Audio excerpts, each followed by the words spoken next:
अस्सलाम वालेकुम स्टूडेंट्स, कैसे हैं आप सब। अगर आपने अभी तक मेरे चैनल को सब्सक्राइब नहीं किया तो मेरे चैनल को सब्सक्राइब करें और बेल के नोटिफिकेशन को प्रेस कर दें ताकि जो मेरी आने वाली लेटेस्ट वीडियोस हैं वो आप तक पहुंच जाएं। आज की जो मेरी वीडियो है इसमें मैं क्वेश्चन नंबर 79 को एक्सप्लेन करूंगी। तो सबसे पहले क्वेश्चन की स्टेटमेंट को रीड करते हैं। स्टेटमेंट में लिखा हुआ है, let x y z and u1 u2 u3 be respectively the rectangular and curvilinear coordinates of a point. ये तो जब से हम चैप्टर स्टार्ट कर रहे हैं मैंने ये चीज़ बताई है कि जब भी हमारे पास कोई सी तीन वैल्यूज आ जाए, एक्स वाई जी आ जाए, उसको हम रेक्टेंगुलर कोऑर्डिनेट्स कहेंगे। उसके अलावा u1 u2 u3 की बात होगी तो ये पता चल जाएगा कि ये कर्वीलिनियर कोऑर्डिनेट्स की बात की जा रही है। ठीक है, कह रहे हैं किसी एक पॉइंट पे ये वाली चीज़ें वो कह रहे हैं, इसको हम लेट कर रहे हैं। उसके बाद इसका जो क्वेश्चन नंबर 1 है अगर आप वो देखें तो उस पर लिखा हुआ है, इफ़ एक्स की वैल्यू गिवन है, वाई की वैल्यू भी गिवन है और जेड की वैल्यू भी गिवन है। अगर आप देखें तो x की वैल्यू मेरे पास है 3u1 plus u2 minus u3, y की वैल्यू है मेरे पास u1 plus 2u2 plus 2u3 और z की वैल्यू मेरे पास जो गिवन है वो ये है 2u1 minus u2 minus u3। कह रहे हैं कि हमारे पास थ्री वैल्यूज गिवन है और उसके अलावा वो कह रहे हैं is the system u1 u2 u3 orthogonal. अगर जब भी कर्वीलिनियर कोऑर्डिनेट्स के अंदर जब भी क्वेश्चन में ये चीज़ आ जाए कि ऑर्थोगोनल जो है चीज़ को प्रूव करना है तो इसका मतलब ये है कि हम लोग जैसे आई जे के फाइंड आउट करते थे, मतलब हमारे पास उसको आई जे के की फॉर्म में जो वैल्यूज होती थी उनका आई का जे के साथ प्रोडक्ट लो, जे का के साथ लो, मतलब उन सब का आंसर जीरो आना चाहिए। सिमिलरली जब भी वर्ड ऑर्थोगोनल की जो मतलब वर्ड आ जाएगा उसका मतलब ये है कि हम लोगों का जो आंसर है वो जीरो होना चाहिए। ठीक है, ऑर्थोगोनल का मतलब है कि वो जो हमारे पास कोई से दो यूनिट वेक्टर्स हैं वो एक दूसरे के साथ परपेंडिकुलर हैं। ठीक है, या फिर इसके अलावा आप ये भी कह सकते हैं कि जो वो दोनों यूनिट वेक्टर्स हैं वो एक दूसरे के साथ जो रिलेशन बना रहे हैं वो कुछ इस तरह से बना रहे हैं कि वो दोनों एक दूसरे के साथ ये कह सकते हैं कि म्यूचुअली परपेंडिकुलर है। ठीक है, उसके अलावा मतलब वो हमारे पास म्यूचुअली परपेंडिकुलर हैं तो वो सिस्टम क्या है, ऑर्थोगोनल है। ठीक है, हम लोगों ने ये चीज़ प्रूव करनी है। परपेंडिकुलर होने के बाद तो वो क्या है, वर्ड ऑर्थोगोनल लिखा जाता है। ठीक है, परपेंडिकुलर मतलब है कि दोनों के दरमियान जो एंगल आएगा वो 90 डिग्री का होगा। ठीक है, और जब उनका डॉट प्रोडक्ट लिया जाएगा तो वो जीरो के इक्वल आना चाहिए। तो क्वेश्चन का सोल्यूशन देखते हैं। सोल्यूशन में अगर मैं मूव करूँ तो सबसे पहले इसको देखें। अगर इसका ए पार्ट देखें, मैं बी पार्ट जो क्वेश्चन का बी पार्ट है उसको जब मैं क्वेश्चन स्टार्ट करूंगी तब उसको एक्सप्लेन करूंगी। तो सबसे पहले देखें हम लोगों ने क्या करना है, इसका पोजीशन वेक्टर बनाना है। ठीक है, तो पोजीशन वेक्टर बनाने के लिए क्योंकि मुझे यूनिट वेक्टर्स चाहिए, जब भी जो मेरे पास कर्वीलिनियर कोऑर्डिनेट्स हैं तो इसमें जब भी बात की जाएगी तो इसका मतलब है e1 e2 e3 find out करना है। अब जब e1 e2 e3 find out करना है तो प्रीवियस जितने भी क्वेश्चंस किए उन सब में partial r over u1 partial r over partial u1 divided by partial r over u1 का मैग्नीट्यूड, मतलब इस तरह से हम e1 की वैल्यू फाइंड आउट करते थे। तो जब हमें इनके फॉर्मूलाज पता है तो इसका मतलब ये है कि r यूज हो रहा है, तो इसका मतलब ये हो गया कि हम लोगों ने सबसे पहले पोजीशन वेक्टर को फाइंड आउट करना है जो कि आई जे के की फॉर्म में होगा। ठीक है, तो एक्स आई कैप प्लस वाई जे कैप प्लस जेड के कैप हम लोगों ने लिखना है। एक्स की वैल्यू लिखी, वाई की वैल्यू जो हमारे पास क्वेश्चन में गिवन थी वही वैल्यूज मैंने अगेन यहाँ पे पुट कर देनी है। एक्स की जगह उसकी वैल्यू पुट कर देनी है, वाई की जगह उसकी वैल्यू पुट कर देनी है और जेड की वैल्यू जगह उसकी जगह वैल्यूज की पुट कर देनी है। ठीक है, अब मैं एक और चीज एक्सप्लेन करने लगी हूँ अगेन, वो ये है कि क्वेश्चन में ये तीनों वैल्यूज जो है वो गिवन है। ठीक है, हम लोगों ने उठा के बस यहाँ पे लिख देनी है पोजीशन वेक्टर को बनाने के लिए। अब मैंने क्या करना है, अब मैंने e1 जो उसका यूनिट वेक्टर है कर्वीलिनियर कोऑर्डिनेट्स के अंदर मैंने उसको फाइंड आउट करना है। तो मेरे पास फॉर्मूला उसका ये है, partial r over partial u1 divided by its magnitude, मतलब जो ऊपर फॉर्मूला बनाया डिवाइडेड बाय उसका मैग्नीट्यूड आएगा। तो मैं क्या करूंगी, अगर u1 के हिसाब से देखा जाए तो हमारे पास क्या आएगा, थ्री आ जाएगा। यहाँ से अगर u1 की बात की जाए तो u1 का डेरिवेटिव अगर आप लें पार्शली तो 1 आ जाएगा, और इसकी अगर u1 के हिसाब से देखें तो 2 आ जाएगा। तो जो ये वैल्यूज ऊपर हैं डिवाइडेड, इसी का ऊपर नीचे ऊपर जो मेरे पास वैल्यूज हैं इन्हीं का स्क्वायर लेना और ऊपर स्क्वायर रूट ले लेना है। तो 3 का स्क्वायर क्या होता है 9, 1 का स्क्वायर 1 ही होगा, 2 का स्क्वायर 4 होगा, स्क्वायर रूट ले लेना है और इस तरह से मेरा सिंपल जो इसका आंसर है वो आ जाएगा। ये मेरे पास e1 हम लोगों ने फाइंड आउट किया। अब मैंने क्या करना है, e1 फाइंड आउट हो गया, e2 भी सेम इसी पैटर्न पैटर्न पे जो है सॉल्व करना है और इसके आंसर्स आ जाएंगे। ठीक है, ये देखिए E2 के लिए भी फॉर्मूला सेम, हम लोगों ने क्या करना है, U2 के रिस्पेक्ट से करना है, तो 1 जे आई कैप आ जाएगा, फिर 2 जे कैप आ जाएगा, माइनस के कैप आ जाएगा। तो सेम हम लोगों ने उस तरह से करना, डिवाइडेड बाई इट्स मैग्नीट्यूड। मतलब क्या है कि जो ऊपर हमारे पास वैल्यूज गिवन है उनका स्क्वायर्स देने हैं और ऊपर स्क्वायर रूट लगा देना है। ठीक है, तो ये मेरे पास जो रेड मार्कर से हाईलाइट किया है, ये इसका आंसर है, किसका, E2 का। E2 का भी आंसर आ गया। सिमिलरली हम लोगों ने E3 का भी आंसर सेम इसी पैटर्न पे फाइंड कर लेना है। ठीक है, और हमारे पास तीनों आंसर्स आ गए हैं। अब क्वेश्चन क्या था, अगेन मैं अगर आपको रिकॉल करवाऊं तो वो ये चीज़ थी कि वो कह रहे हैं कि हम लोगों ने इसमें चीज़ फाइंड आउट करनी है कि हमारे पास जो यूनिट वेक्टर्स हैं वो ऑर्थोगोनल होने चाहिए। मतलब जो सिस्टम है कर्विलिनियर कोऑर्डिनेट्स का वो ऑर्थोगोनल होना चाहिए। तो ऑर्थोगोनल के लिए मैं ये चीज़ बता चुकी हूँ कि हम लोगों ने कोई से दो जो मेरे पास वैल्यूज़ हैं उनका डॉट प्रोडक्ट लो तो वो 0 के इक्वल आना चाहिए। अब यहाँ पे मैंने लिखा है कि सिंस, ये तो हमारे पास जो उस पर सोल्यूशन में ये चीज़ है कि E1 का डॉट प्रोडक्ट लिया E2 के साथ तो आंसर 0 के इक्वल नहीं आया। सिमिलरली E2 का डॉट प्रोडक्ट लिया E3 के साथ, उसमें आंसर 0 के इक्वल आ गया। उसके अलावा E3 का डॉट प्रोडक्ट लिया E1 के साथ, उसमें भी आंसर 0 के इक्वल नहीं आया। ठीक है, मैंने आपको कहा था कि तीनों का आंसर E1 का E2 के साथ जब डॉट प्रोडक्ट लो तो भी आंसर 0 आना चाहिए, E2 का E3 से लो तो भी आंसर 0 आना चाहिए, E1 का E3 से ले तो भी आंसर 0 आना चाहिए। जब तीनों के आंसर 0 आएंगे तो सिस्टम जो है ऑर्थोगोनल है, अदरवाइज वो ऑर्थोगोनल नहीं है।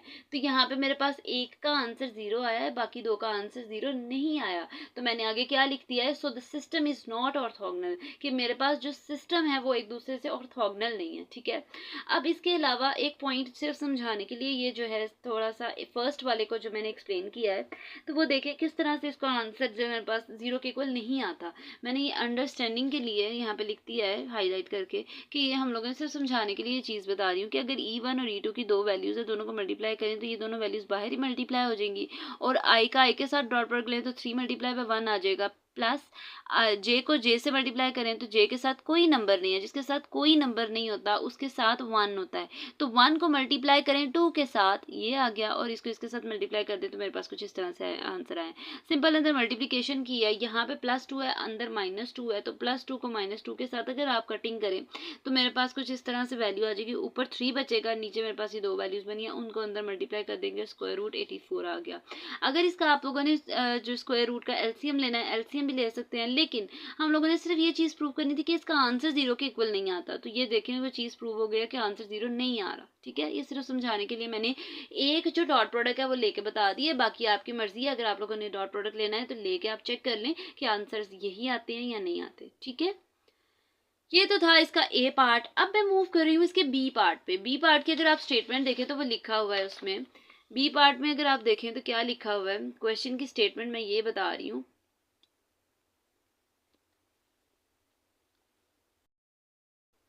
अब जो बी पार्ट है उसकी अगर आप स्टेटमेंट देखें तो उसमें लिखा हुआ है find ds² and g for the system.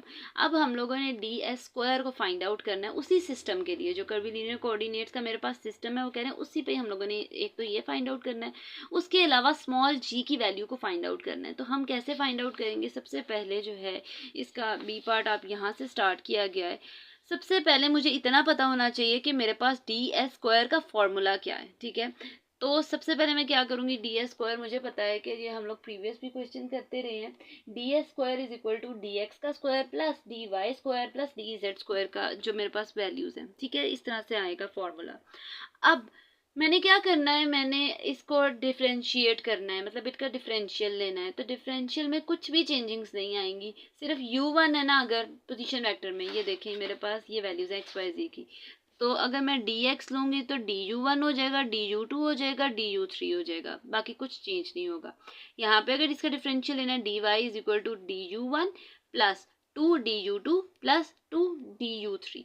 Similarly dz is equal to 2du1 minus du2 minus du3। ठीक है, तो इस तरह से हमारे पास वैल्यूज फाइंड आउट हो जाएंगी। मैंने क्या किया, डायरेक्ट उसकी वैल्यूज को पुट करके उनके स्क्वायर्स ले लिए। अब जो स्क्वायर्स एक्सपैंड हुए हैं वहाँ पे जो फॉर्मूला यूज़ हुआ है, अगर आप लोग देखें तो फॉर्मूला मेरे पास चले मैं बोल के बता देती हूँ, a plus B plus C का होल स्क्वायर किसके इक्वल आता था, a² plus B square plus C square plus 2ab plus 2bc plus 2ca, ठीक है। तो हम लोगों ने उस फॉर्मूला के अकॉर्डिंग इन तीन, क्योंकि जब भी तीन वैल्यूज आ जाएंगी और उनके दरमियान में प्लस या माइनस है और बाहर स्क्वायर है, तो इसका मतलब फॉर्मूला कौन सा लगेगा, a plus B plus C का होल स्क्वायर किसके इक्वल है, अगेन बता रही हूँ, a square plus B square plus C square plus 2ab plus 2bc plus 2ca, ठीक है। तो अब हम लोगों ने क्या करना है, फॉर्मूलाज को एक्सपैंड करना है, एक्सपैंड उसी को फॉलो करते हुए फॉर्मूलाज को, इन सारी चीज़ों को एक्सपैंड कर दे रहे हैं। अब कुछ स्टूडेंट को ये कन्फ्यूजन होगी कि यहाँ पे ये स्टार डॉट जो मेरे पास ट्रू का सिंबल है, ये ग्रीन मार्कर्स, इनको मैंने क्यों किया, ये मैंने सिर्फ समझाने के लिए चीज़ें जो हैं वो की हैं हाईलाइट।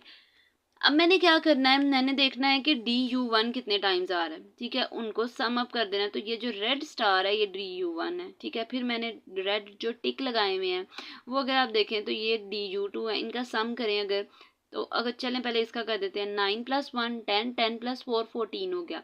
बाकी सबको भी ऐसे करना है। ये जो मेरे पास रेड डॉट्स हैं, ठीक है, ये du3 की वैल्यू है, ठीक है। फिर मैंने क्या करना है, मैंने उसको मतलब ग्रीन मार्कर से u1 u2 को सिंप्लीफाई किया, ये 2 स्टार्स ये हैं, तीसरा स्टार ये है, टिक ग्रीन ये वाला है, ये वाला है, ये वाला है, मतलब इन सबको फॉलो करते हुए मैंने जो फाइनल वैल्यू बनाई है वो कुछ इस तरह से बनाई है, ठीक है। अब जो मेरे पास ऊपर फाइनल वैल्यू बनी है वो 14 du1 square plus 6 du2 square plus 6 du3 square plus 6 du1 du2 plus minus 6 du1 du3 plus 8 du2 du3। अब नेक्स्ट उसने एक फॉर्मूला लिख दिया है कि मुझे इस फॉर्मूला के अकॉर्डिंग वैल्यूज चाहिए, ठीक है। तो मेरे पास अगर आप देखें कितनी वैल्यूज हैं, ठीक है, यहाँ पे ये पॉइंट समझने वाला है, 1 2 3 4 5 6 वैल्यूज हैं, लेकिन मुझे टोटल 9 चाहिए, ठीक है।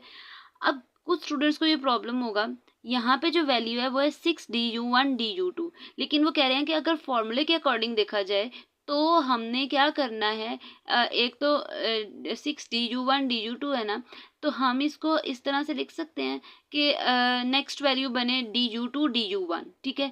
तो मैंने फिर क्या करना है, मैंने इस 6 को ब्रेक करना है 3 + 3 में, ठीक है। और ये अगर इस यहाँ पे 8 है तो इसको मैंने ब्रेक करना है, किस में करूँगी, यहाँ पे 4 + 4 में। उसके अलावा जो मेरे पास यहाँ पे -6 है उसको ब्रेक करूँगी -3 में, ठीक है।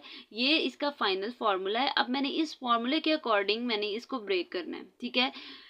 तो मैं क्या करूँगी, अगेन बता रही हूँ, 3 + 3 में एक जो 3 आएगा उसके साथ du1 du2 हो जाएगा, प्लस अब जो वैल्यू आएगी वो एक 3 रह जाएगा, उस 3 के साथ du2 पहले लिखा जाएगा और du1 बाद में लिखा जाएगा। सिमिलरली यहाँ के अगर आप देखें तो -6 है, ठीक है।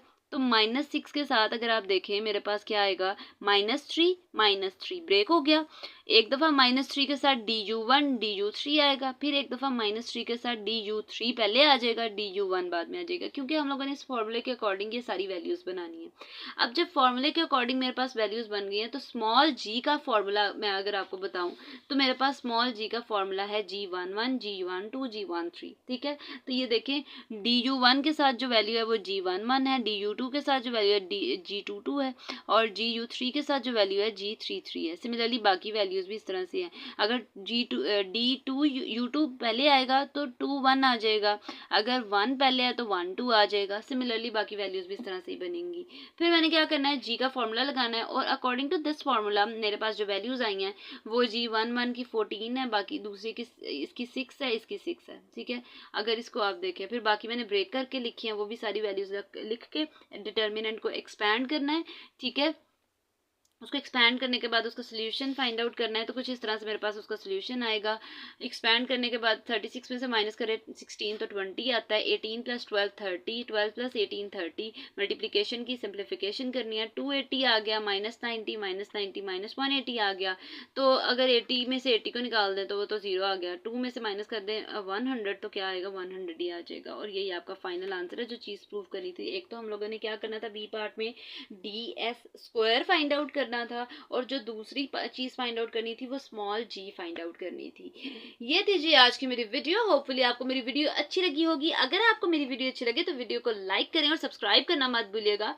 इस क्वेश्चन से रिलेटेड कोई प्रॉब्लम है तो कमेंट सेक्शन में आप मेरे से पूछ सकते हैं। तो तब तक के लिए अल्लाह हाफिज।